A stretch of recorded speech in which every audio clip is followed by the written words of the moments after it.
Selanjutnya nanti forum diskusi akan dilaksanakan setelah Dr. Prahara Yuri yang akan menyampaikan materi dengan judul Current Management of UDT. Dr. Prahara Yuri, spesialis urologi konsultan, alumni dari Fakultas Kedokteran Universitas Riau Pekanbaru, kemudian menempuh pendidikan urologi di Fakultas Kedokteran Universitas Indonesia Jakarta. Beliau menyelesaikan pendidikan doktoral di Fakultas Kedokteran Universitas Gadjah Mada Yogyakarta. Dia konsultan di bidang pediatrik urologi, menjadi beberapa anggota perhimpunan baik di nasional ataupun internasional. Selanjutnya saya persilakan Dr. Prahara Yuri, spesialis urologi konsultan, untuk menyampaikan materinya selama 20 menit. Saya persilakan.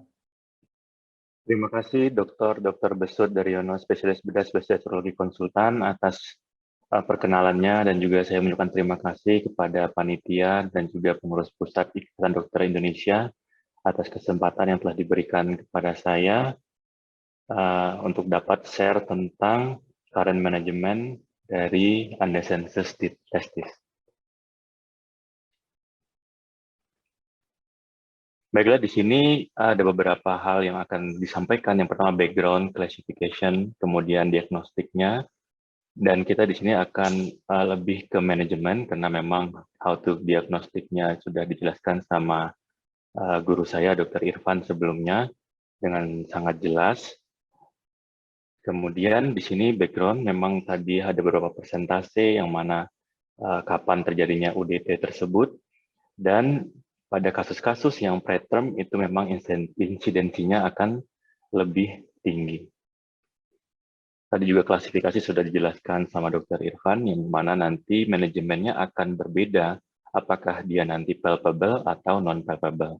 Dan jelas tadi sudah disampaikan juga untuk retractile testis itu kita bisa observasi. Dan hampir 80% dari kasus undesensus testis ini dia teraba atau bisa diraba. Secara terminologi, bagaimana pengertiannya tadi sudah disampaikan juga sama Dr. Irfan, dan ada juga nanti dia ectopic testis, yang mana testisnya itu tidak berada pada jalurnya penurunan testis tersebut. Dan kalau dia tidak bisa dipalpasi, jadi apakah dia nanti testisnya itu ada pada rongga abdomen, atau memang testisnya itu tidak ada sama sekali. Nah, di sini bagaimana nanti kita melakukan pemeriksaannya, apakah ini harus di USG, apakah harus di CT scan atau MRI, untuk sebagai gold standar pemeriksaan pada kasus-kasus yang UDT yang tidak bisa diraba. Untuk histori, tadi juga sudah dijelaskan sama Dr. Irfan dan bagaimana cara kita melakukan physical examination-nya pada kasus-kasus UDT. Saya lanjut saja untuk topik yang ini, dan juga nanti ini di sini diagnostic evaluation. Apakah kita butuh pemeriksaan penunjang pada kasus-kasus UDT? Kalau kita lihat pada guideline yang ada baik di Eropa maupun di Indonesia, sebenarnya untuk apabila kita sudah meraba testis itu tidak perlu lagi pemeriksaan penunjang. Namun terkadang orang tua, dok ini nggak perlu di USG seperti itu. Nah, tapi kalau untuk secara klinis, untuk pemeriksaan penunjang itu tidak terlalu diperlukan apabila kita sudah teraba. Dan even kalau kita tidak meraba dari testisnya tersebut, kita bisa langsung ke arah gold standar untuk pemeriksaan yang testis yang tidak teraba atau yang unpalpable. Jadi kalau untuk palpable, ya kita masih bisa, mau kita USG dulu tidak ada masalah, untuk biasanya untuk memperkuat diagnostik dan juga untuk meyakinkan orang tua bahwa ini testisnya teraba dan ada pada posisi apakah itu di inguinal atau suprahigh-scrotal ataupun dekat dengan ring internanya. Namun pada yang non-palpable testis, itu ultrasound itu tidak reliable, artinya tidak memberikan manfaat yang baik. Kemudian apakah CT scan dan MRI itu bisa mendiagnostik? Nah, dia memiliki nilai diagnostik yang lebih baik Namun yang diagnostiknya hanya berkisar antara 30-40% untuk bisa melihat apakah testis itu ada di rongga abdomen atau tidak. Dan gold standar untuk pemeriksaan testis yang tidak bisa diraba itu adalah laparoskopi diagnostik, yang mana nanti kita langsung bisa lanjutkan ke terapinya, apakah nanti itu mengarah ke testis yang normal, yang bisa langsung kita lakukan orkidopeksi, ataupun itu mengarah ke DSD atau yang tidak jelas, belum jelas ini jenis kelaminnya, atau jenis kelaminnya ada dua, bisa laki-laki, bisa perempuan, dan itu kita lakukan biopsi pada sel gonadnya. Apakah itu nanti pada ovarium, ataupun testis, ataupun nanti itu ovotestis. Nah, ini manajemennya. Kapan waktu terbaik untuk kita mentreatment dari UDT ini? Di sini memang sampai saat ini dalam praktek sehari-hari masih banyak yang masih ditunggu aja, nanti itu akan turun sendiri gitu. Sehingga beberapa pasien yang saya temukan itu selalu mengatakan, dok, kemarin waktu ketemu dokternya di awal waktu lahir, disuruh tunggu saja, katanya nanti akan turun sendiri. Sehingga pasiennya waktu datang lagi ke urologi, itu sudah umur 5 tahun, sudah umur 6 tahun. Atau kadang-kadang pasiennya itu lupa kalau memang testisnya tidak ada, atau orang tuanya lupa. Nah, itu memang apa yang disampaikan Dr. Irfan tadi, diagnostik awal itu, keterlambatan treatment dari UDT ini bisa dicegah dengan kita mendiagnosis lebih awal, tapi dengan treatment yang tepat. Jadi kalau seandainya memang kita temukan dia UDT, dan itu palpable ataupun unpalpable, seharusnya kita hanya boleh menunggu sampai usia 6 bulan. Jadi treatmentnya sudah bisa kita mulai di usia 6 bulan. Kemudian, kapan kita posisikan testis itu pada skrotum, itu sebaiknya di bawah 12 bulan. Tapi boleh paling telat-telatnya 18 bulan, beberapa guideline.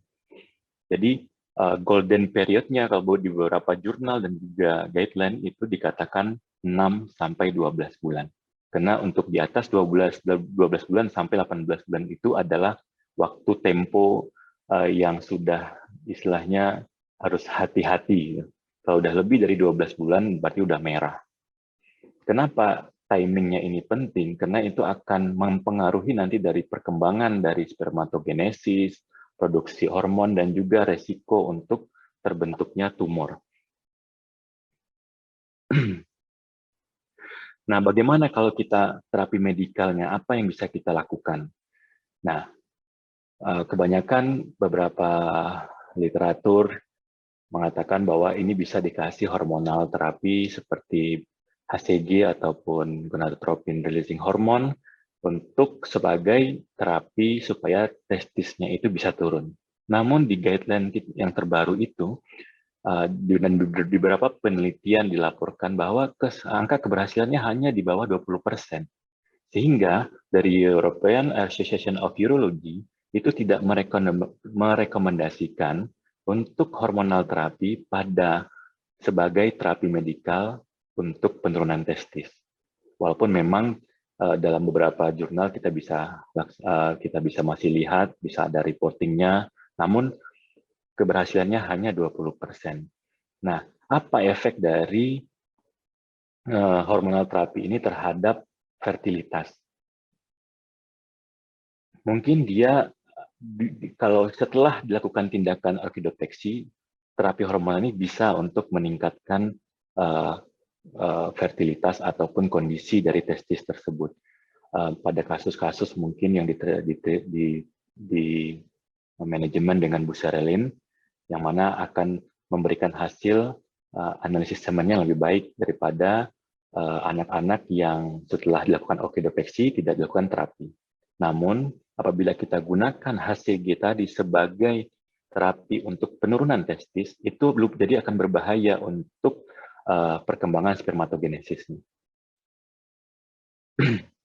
Nah, ini tadi dia terapinya, sesudah terapinya sama, lebih cepat, lebih baik. Jadi lebih cepat orkidopeksinya, maka akan lebih cepat memperbaiki dari pertumbuhan testisnya. Kalau nanti dia palpable, Di sini untuk surgical terapinya, maka kita lakukan orkidofuniculosis dan juga orkidopeksi. Jadi angka keberhasilannya cukup tinggi seharusnya apabila kita melakukannya secara proper. Dan bila non-palpable, di sini kita lihat pemeriksaan dalam anestesi. Apabila masih tidak teraba, kita langsung laparoskopi diagnostik. Bila teraba di inguinal, mungkin ini sepertinya testisnya seperti itu ya, maka kita bisa eksplorasi inguinal, tapi disiapkan juga kemungkinan untuk laparoskopi.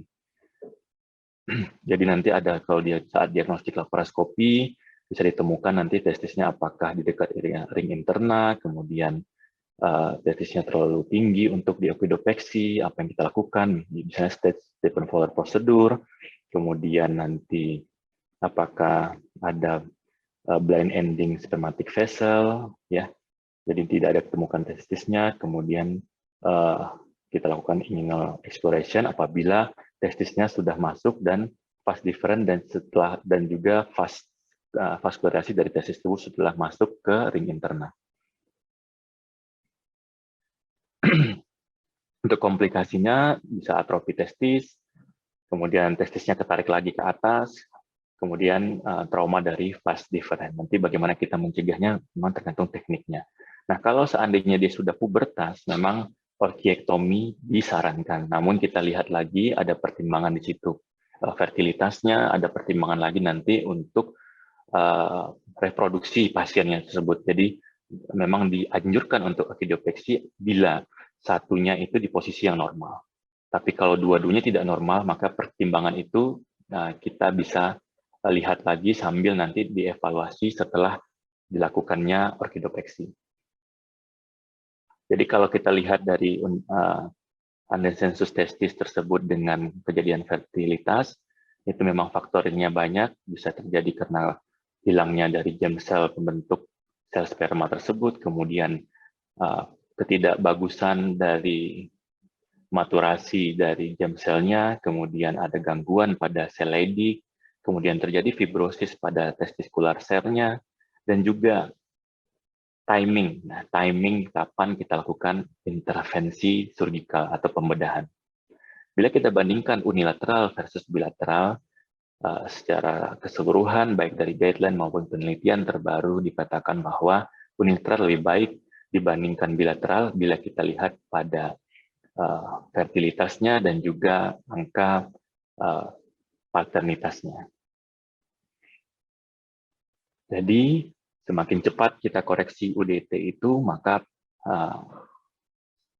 untuk kedepannya baik dari resiko fertilitas dan keganasan akan lebih baik. Artinya fertilitasnya baik, resiko keganasannya turun.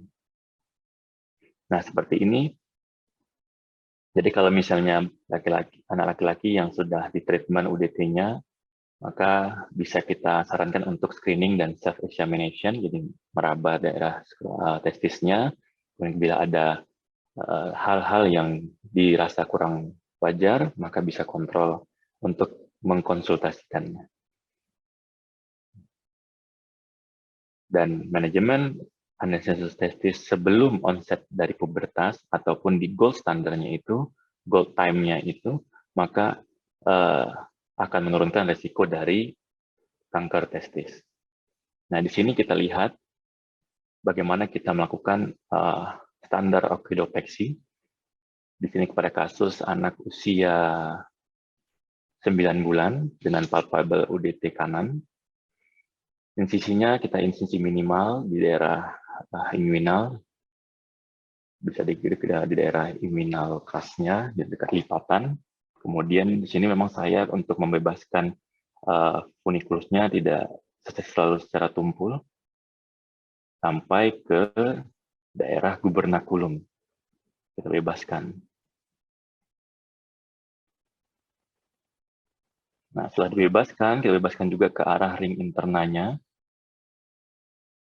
Nah, di sini yang paling penting, jangan membuka kantong dari funikulus ini sebelum kita bebaskan seluruhnya. Kenapa? Risiko trauma dari fast difference itu akan timbul pada kondisi itu. Jadi kita belum membebaskan, kita tidak identifikasi, di saat membuka kantongnya, kita memotong dari fast difference-nya. Jadi lebih sering cedera. Jadi apabila kita sudah membebaskan semuanya seperti apa yang kita lihat pada video ini, maka resiko itu akan kita bisa kurangi.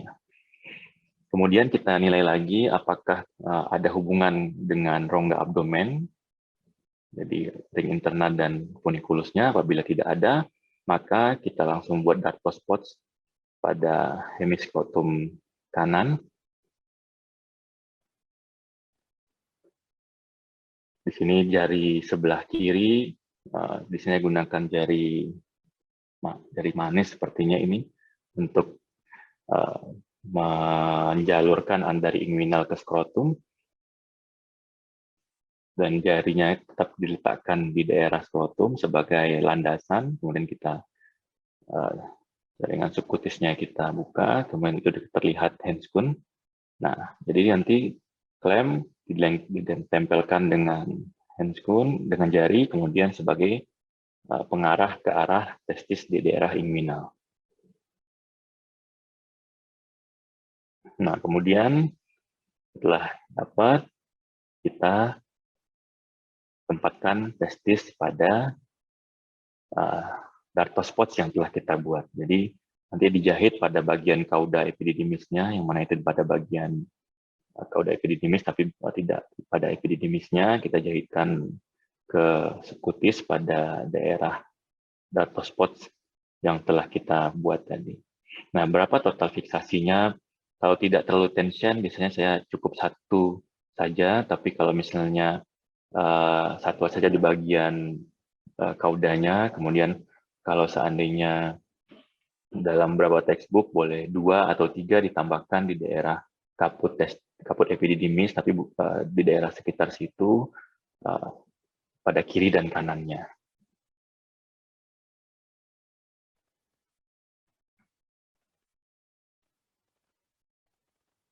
Nah, di sini di saat kita memfiksasi juga harus benar-benar memastikan bahwa jahitan kita betul-betul pada posisi yang tepat. Itu untuk mencegah resiko ascending atau tertariknya lagi testis ke arah atas. Jadi tindakan kita yang pertama akan gagal.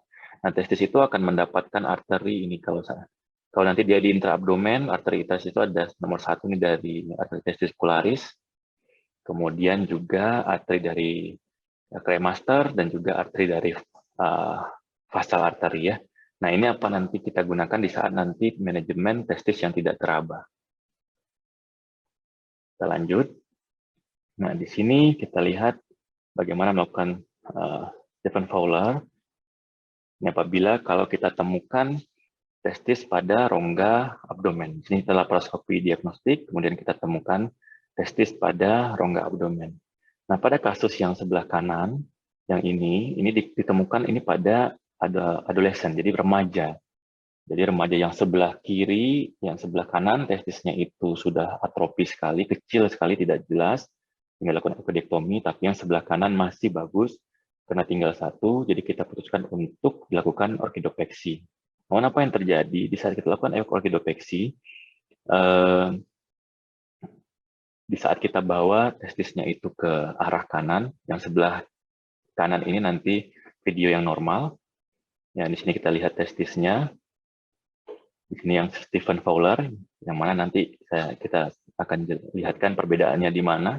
Kenapa kita pilih Stephen Fowler, Fowler Stephen yang stage 1, dan juga kapan kita pilih yang laparoskopi orkidopeksi yang bisa langsung diturunkan. Nah, di sini kita sudah bebaskan testisnya, namun di saat kita bawa ke daerah ring interna yang sebelah kanan itu masih tension, dan kita sudah bebaskan sampai ke arah proksimal juga masih tension. Nah, disitulah kita putuskan untuk dilakukan Stephen Fowler tahap 1.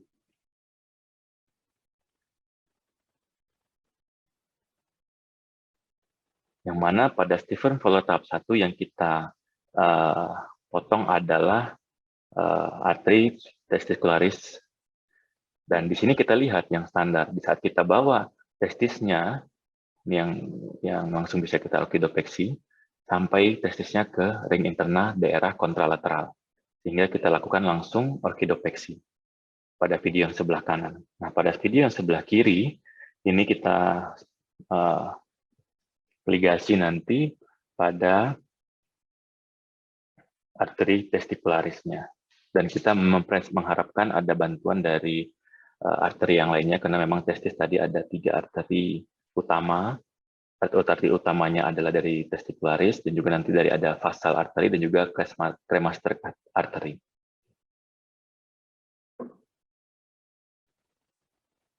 Nah, di sini yang sebelah kanan, ini kita lihat sudah kita bisa turunkan sampai ke daerah dartospot. Nah, pembuatan dartospotsnya di sini kita menggunakan klem ya, untuk menarik testisnya sesuai dengan alur ring internanya, karena kita melihat, nah di sini kita lakukan pemotongan pada arteri testikularis interna pada yang video sebelah kanan, kita potong. Baiklah, sebagai itu sekilas tadi tentang manajemen. Nah, bagaimana take home message yang bisa kita ambil pada presentasi kali ini, bahwa memang UDT itu sering kita temukan, terutama pada anak-anak yang prematur, kemudian hormonal terapi itu pada European Association of Urology Panel itu tidak direkomendasikan sebagai terapi untuk penurunan testis. Waktu emas untuk treatmentnya mulai di 6 bulan sampai dengan 12 bulan, dan sudah lampu kuning pada 12 sampai 18 bulan. Apabila tidak teraba testisnya, maka laparoskopi diagnostik adalah gold standar untuk mengevaluasi sebagai pemeriksaan penunjang apakah ini ada testis di rongga abdomen atau tidak. Baiklah, sekian dari saya. Terima kasih. Mohon maaf bila ada kesalahan. Wabillahi taufiq wa hidayah. Assalamualaikum warahmatullahi wabarakatuh.